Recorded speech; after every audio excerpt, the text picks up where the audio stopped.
Saya nak jelaskan ya, untuk tanah Rizab Melayu tanah Rizab Melayu hanya boleh dijual kepada orang Melayu dan tidak boleh dijual oleh orang lain kerana ada kepentingan tertentu yang terdapat dalam perlembagaan. Jadi dalam hal ini kita muskil bagaimana 317 lot tanah yang berkeluasan 1,600 ekar boleh dipindah milikkan kepada orang-orang bukan Melayu yang mana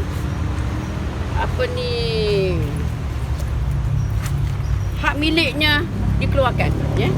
Kami telah membuat satu carian 20 saja carian dalam pejabat tanah dan kita dapati ikut sekuen ya. Ini ikut sekuen 635, 636 dan sebagainya.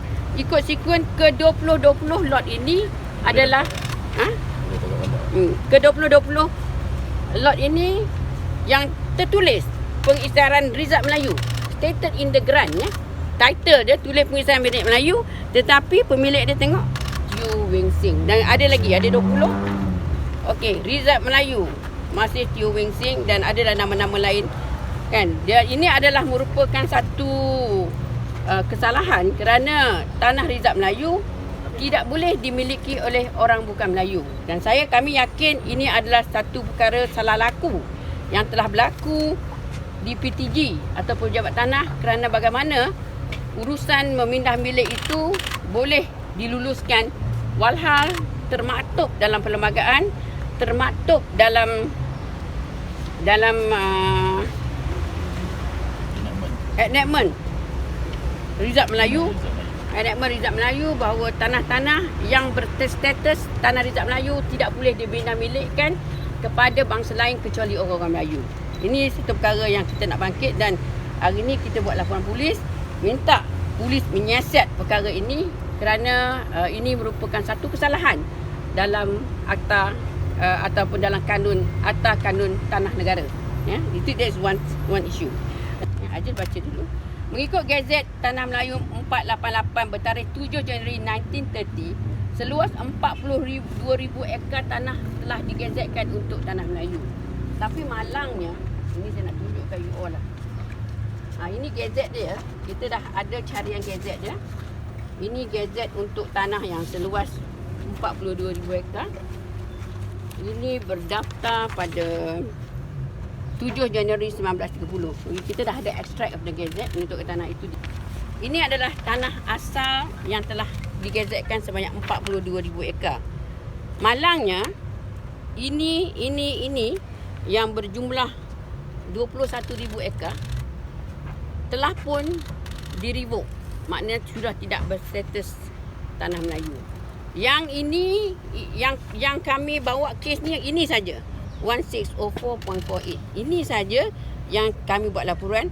Tapi malangnya yang ini yang berjumlah hampir 3,256 lebih kurang 8,000 ekar ini tanah yang masih berstatus tanah Rizab Melayu tetapi hak miliknya semuanya bukan Melayu. So ini yang perkara yang kita nak bangkitkan. Mengikut perkara 894 Perlembagaan Persekutuan,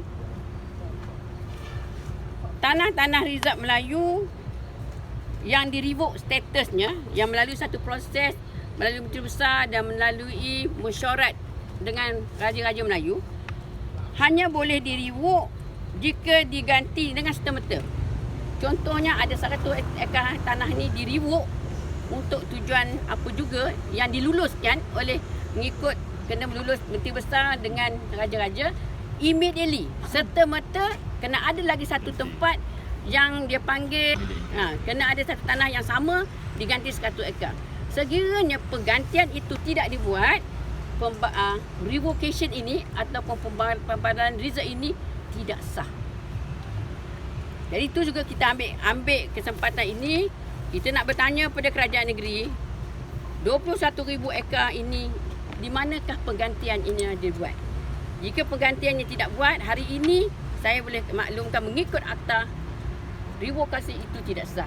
Jadi persoalannya hari ini, kalau tanah Rizab Melayu sebanyak 50%, yang hari ini tinggal 20%, sebenarnya tidak patut wujud. Sebab setiap inci tanah Rizab Melayu yang di-revoke harus diganti immediately.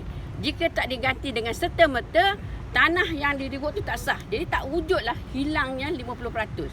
Hari ini kerajaan pusat, kerajaan negeri terutamanya melalui kerajaan pusat juga harus mengambil tindakan kepada seluruh rizab tanah Melayu, dikembalikan balik status itu, kerana saya yakin kalau yang dikatakan 20%, maka revokasi yang dibuat ke atas tanah-tanah berbaki 38% itu adalah tidak sah dan harus dirampas dan dikembalikan kembali kepada status tanah Melayu.